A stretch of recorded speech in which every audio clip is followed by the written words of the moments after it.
My name's Eliza.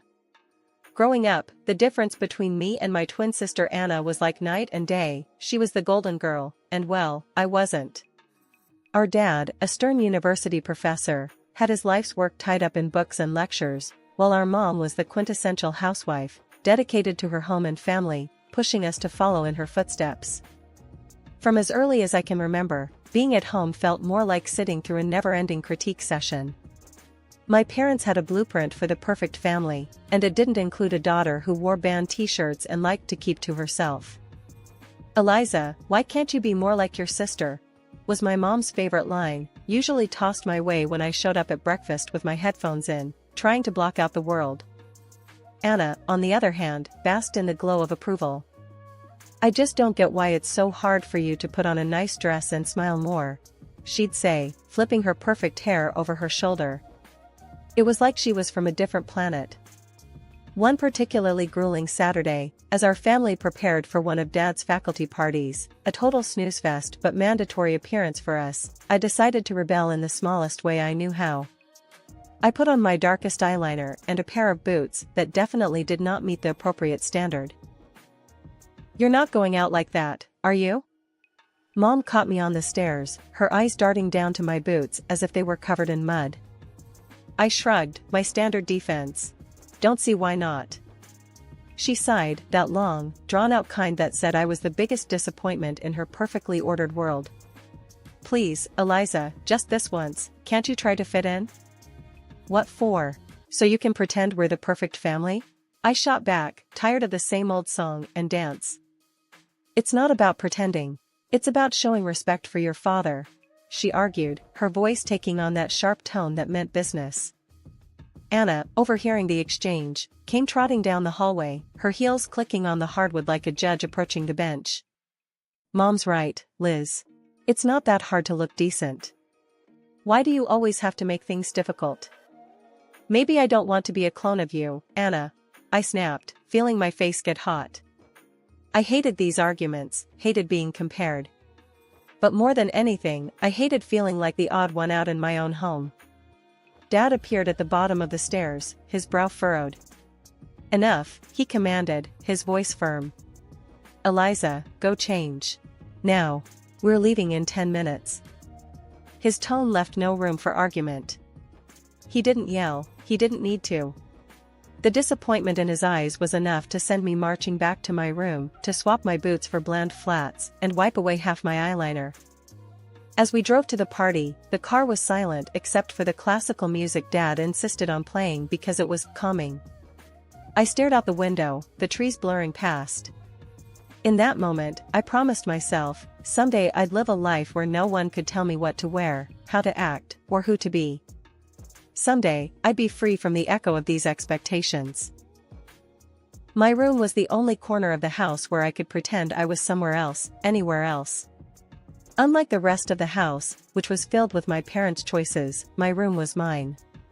It wasn't much, just 4 walls covered in sketches and music posters, but it was my escape from the reality of my family's expectations.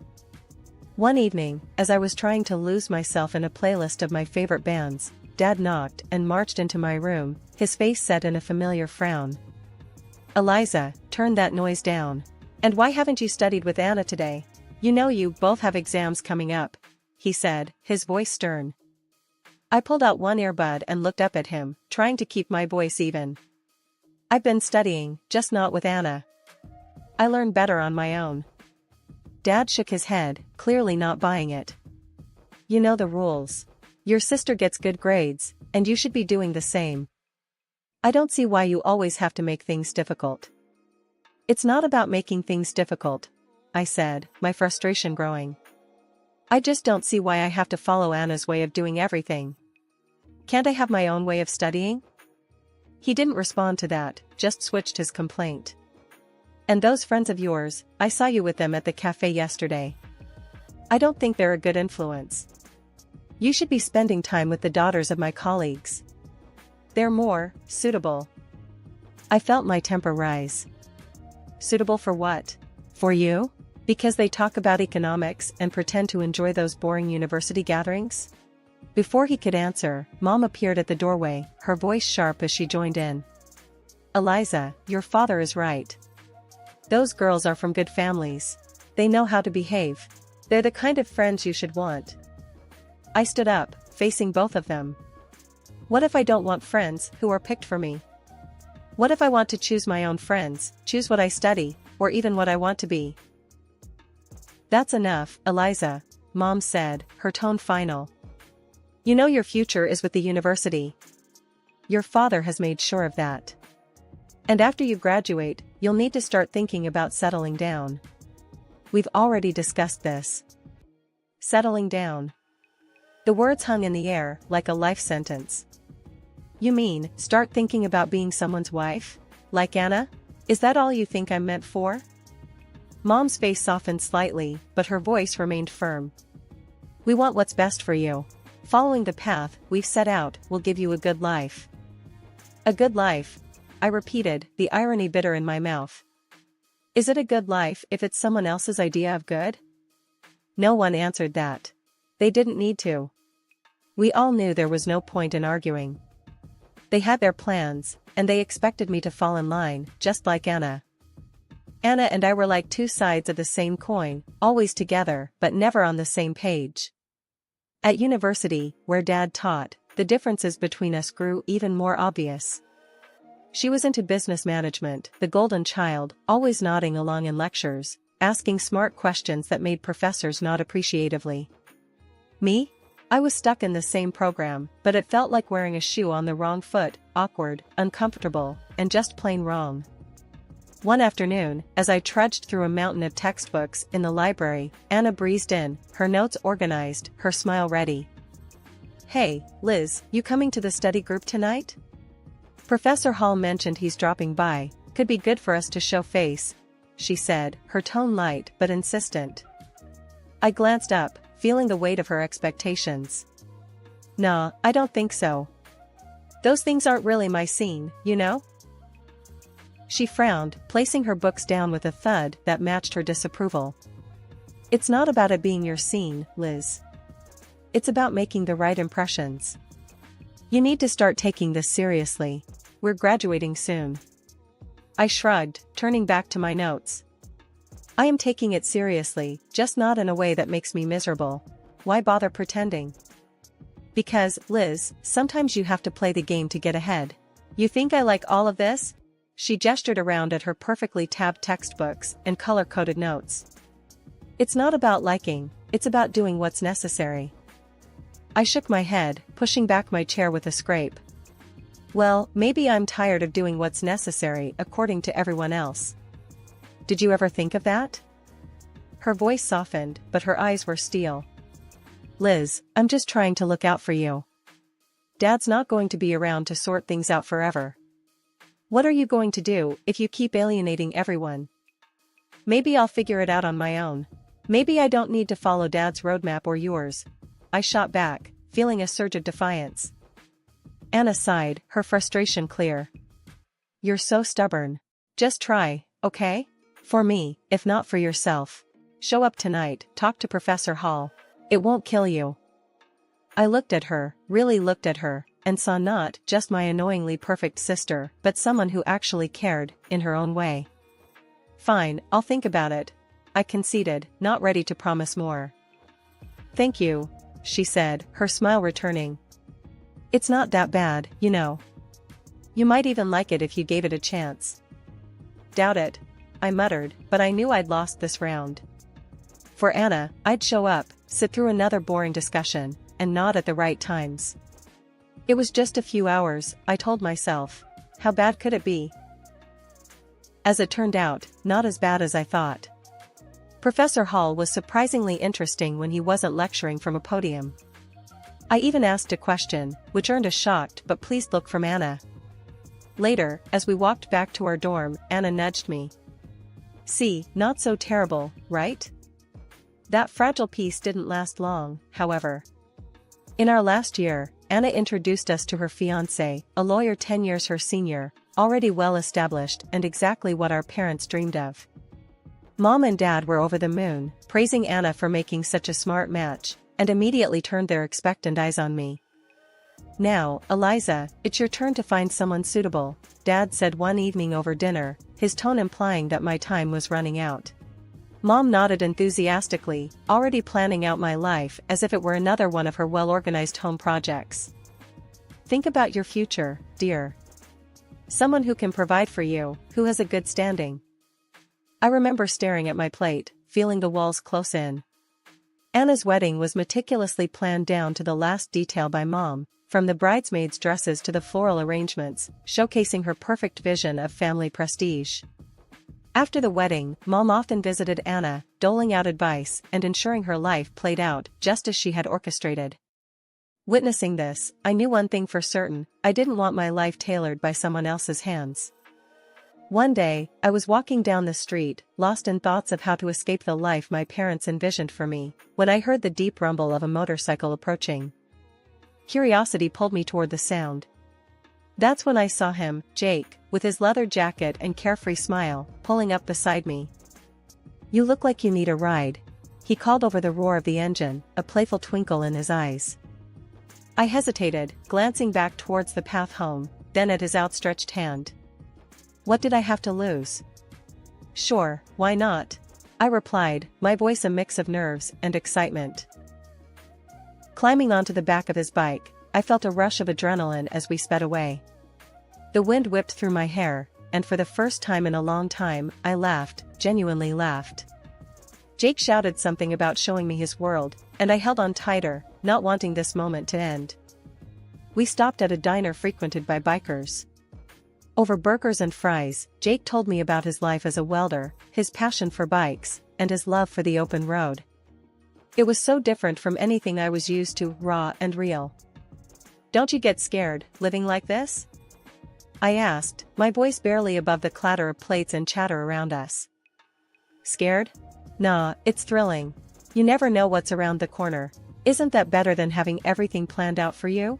he replied, his eyes lighting up with each word. Over the next few weeks, we met secretly. Each ride on Jake's motorcycle pulled me further from the life I was supposed to live and closer to the life I wanted. The speed, the adventure, it wasn't just about the thrill. It was about feeling alive, feeling free. One evening, as we watched the sunset from a secluded overlook, Jake turned to me. "Eliza, I don't just ride to escape. I ride to feel alive, to make every moment count. With you, every moment feels like it's worth something." I leaned into him, my heart beating fast. "I've never felt like this before. You make me feel free, Jake." He smiled, pulling me closer. "Then let's not go back to just existing. Let's live." 6 months with Jake felt like a lifetime of moments I'd always dreamed of. The day he proposed, under the stars with the gentle rumble of his bike in the background, my heart screamed a yes, before my mouth could form the word. It was perfect, except for one looming hurdle: my parents. I wrestled with the fear of introducing Jake to them. He was everything they disapproved of: his rough edges, his wild spirit, his simple yet content life as a welder. But love bolstered my courage, and I decided it was time they knew. The day I brought Jake home, he was clad in his usual, a leather vest, black t-shirt, ripped jeans, and a bandana. I loved that about him: he was unapologetically himself. We walked up the driveway, and I could already feel the weight of my parents' judgment. As we stepped inside, Mom's face went pale at the sight of Jake, her eyes widening in shock. "What in the world, Eliza?" she gasped, her voice barely a whisper. Dad's reaction was harsher, his words sharp as knives. "Who is this, and why is he dressed like a thug in our house?" I took a deep breath, steadying my nerves. "Mom, Dad, this is Jake. He's the man I love. We're getting married." Their silence was deafening. Then, Dad turned to Jake, his tone laced with disdain. "Married? What do you do for a living, young man? What are your qualifications?" Jake, bless him, didn't waver. "I'm a welder. I took some specialized courses after high school. I work hard, and I make an honest living." The look on my parents' faces was a mix of horror and disbelief. Mom looked like she might faint. "A welder? Eliza, you can't be serious." Dad's voice rose, anger flaring. You expect us to give our blessing to this? To throw away your future for a welder? I felt my resolve harden. Yes, because he makes me happy. Isn't that what should matter? But the life you'll lead, Mom started, her voice tremulous. Will be the life I choose, I shot back, my own voice gaining strength. Dad shook his head, his decision clear. We cannot and will not support this. If you choose him, don't expect to be a part of this family. The finality in his tone broke my heart, but not my decision. Jake squeezed my hand, giving me the strength to face them. Then I choose Jake. I choose us. I choose my happiness. Mom's eyes filled with tears, and Dad's jaw clenched tight. If you walk out with him, don't bother coming back, Dad said, his voice cold.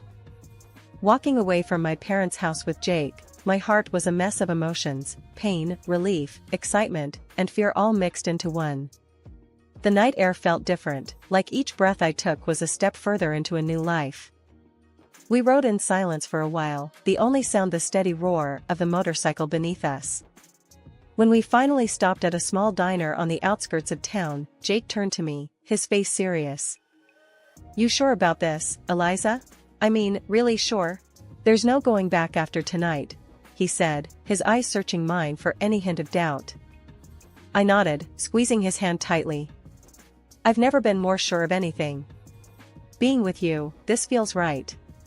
It feels like what I'm supposed to do. He smiled, that reckless, charming smile that had won me over the first day we met. All right, then. Let's do it. Let's start our life together. Inside the diner, we found a quiet booth in the corner. The waitress brought over 2 coffees without asking, and we sat there, planning our next steps. So, what's first? I asked, stirring cream into my coffee, watching it swirl and blend. We'll need to find a place to stay, at least for a while. Then, maybe look for jobs. I have some buddies who can help us get started, Jake replied, his tone practical, but optimistic. It's going to be tough, isn't it? I said, more a statement than a question. The reality of what we were doing was beginning to sink in. Jake reached across the table, his hand covering mine. It might be, but we'll handle it together. Tough is nothing new for either of us, right? I couldn't help but laugh, a short, sharp burst of genuine amusement. Right. Together. We spent hours in that diner, talking and planning. Every so often, Jake would throw out an idea that sounded so wild, so free, that it made my heart jump. And maybe one day, we'll save enough to take that road trip across the country, just you, me, and the open road. I'd like that, I said, allowing myself to dream bigger than I had ever dared. Riding back into the city, we began our search.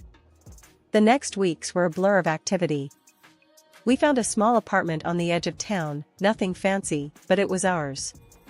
Jake found work at a local garage, and I picked up shifts at a nearby diner. Life was hard, but it was ours. We made do with what we had, and every night when we came home to each other, it felt like we had everything. Months later, we decided it was time to make it official and got married in a small, intimate ceremony. I held on to a sliver of hope that my family would show up, that they would see how happy I was and let go of their prejudices. But the chairs reserved for them remained empty, and no congratulatory messages came. Despite the sting of their absence, the day was perfect because it was ours. Over time, I grew incredibly close to Jake's mom. She welcomed me with open arms, calling me her daughter, filling in the gaps left by my own family. Her warmth and acceptance healed some of the wounds left by my parents' rejection. Things were finally looking up for Jake and me. After he completed additional diving training and became a certified underwater welder, his income shot up to $150,000 a year. That change made a world of difference. We managed to buy a townhouse in a nice area, the kind of place I'd always daydreamed about but never thought I'd actually live in. I started working as a dispatcher in Jake's company. It wasn't just a job, it felt like I was part of something important, supporting the man I loved and building our future together. On weekends, we'd escape the city on his bike, roaring through winding roads and taking in breathtaking views of nature. Those moments, with the wind in my hair and his warmth against my back, were pure bliss. Living nearby, my mother-in-law became a frequent visitor. One such afternoon, while Jake was tinkering in the garage and I was fixing us some coffee, she arrived looking a bit troubled. "There's been some ugly news," she said as she settled down at the kitchen table. "Something about a professor at the university involved in a harassment scandal." My heart skipped a beat. "Oh? Did they say who it was?" I tried to keep my voice steady, dreading the answer. She shook her head. "No, they didn't mention a name on the radio, but you know how these things go. It's probably all over the TV by now." Nodding, I flicked on the television, tuning into the news. Sure enough, there was a report on the scandal, and as I had feared, my father's face appeared on the screen. The anchor detailed accusations against him, and I felt a cold wave of disbelief wash over me. Turning off the TV, I sat down heavily, trying to process the news. Jake came in, wiping his hands on a rag, and saw my face. "What's wrong, babe?" he asked, his brow furrowed in concern. I swallowed hard, my voice barely a whisper. "It's my dad. He's been accused of harassing a student." Jake's expression hardened for a moment before he came over and took my hand. "I'm sorry, Eliza. That's tough news. How do you want to handle this?" I shook my head, not really sure of anything at the moment. "I don't know. I mean, what can I even do? It's not like we're close anymore." He squeezed my hand, understanding. "Whatever you need, I'm here for you. We don't have to figure it all out right now." I decided to wait and see how things unfolded before making any moves. Whatever decision I made, I knew I'd have Jake by my side, and that was the reassurance I needed to face whatever came next. Life had been peaceful until that unexpected afternoon at work, when a familiar car pulled into the parking lot. I hadn't seen my parents in a long while, and the sight of them stirred up a mix of emotions I thought I had put to rest. Both of them looked dramatically changed. The scandal had taken its toll. Mom had lost a lot of weight and looked years older, while Dad appeared broken, a shadow of the stern man he once was. My mother spotted me and rushed over, arms open as if nothing had happened, as if years of distance and disapproval could be bridged in an instant. But I couldn't embrace her, not now. Instead, I stepped back and took Jake's hand, looking for strength in his presence. "Eliza, it was so hard to find you," Mom said, her voice cracking with emotion. Dad, ever the gruff one, cut to the chase, his voice harsh and bitter. "I was accused unfairly, you know. I went to your sister's husband for help, but that bloodsucker wanted a fortune. Your sister sided with him, and now they've kicked us out. We need your help." I stared at them, disbelief and anger swirling inside me. "Help? After all these years, you show up and demand help? We have nowhere else to go." Mom's voice was desperate. "They've disowned us too. We thought, maybe we could stay with you." I almost laughed at the absurdity. "Stay with me? After you disowned me? You made it clear I wasn't your daughter anymore." Dad's face turned red, his old temper flaring up. "You owe us, Eliza, after all we've done for you." "That's where you're wrong," I interrupted, feeling Jake squeeze my hand in support. "I don't owe you anything. You threw me out because I chose my happiness over your demands. And now you want what? To just move in and pretend like we're a family?" The situation was spiraling, and I could see people watching, a crowd beginning to form. Mom started to cry, her sobs loud and attracting even more attention. "You're being ungrateful, after everything we've done for you," she accused through her tears. I took a deep breath, my decision clear. "No, Mom. I'm not ungrateful. I'm free. And happy. You made your choices, and now you have to live with them." As we walked away, I heard my dad yelling, but Jake leaned over and quietly told the security team, "Don't let them come here again." The following months flew by, filled with love and peace. We welcomed a son, a new beginning in our growing family. My parents never came back. That day in the parking lot was the last I saw of them, and while part of me grieved for what could have been, I knew I had made the right choice for me and for my family.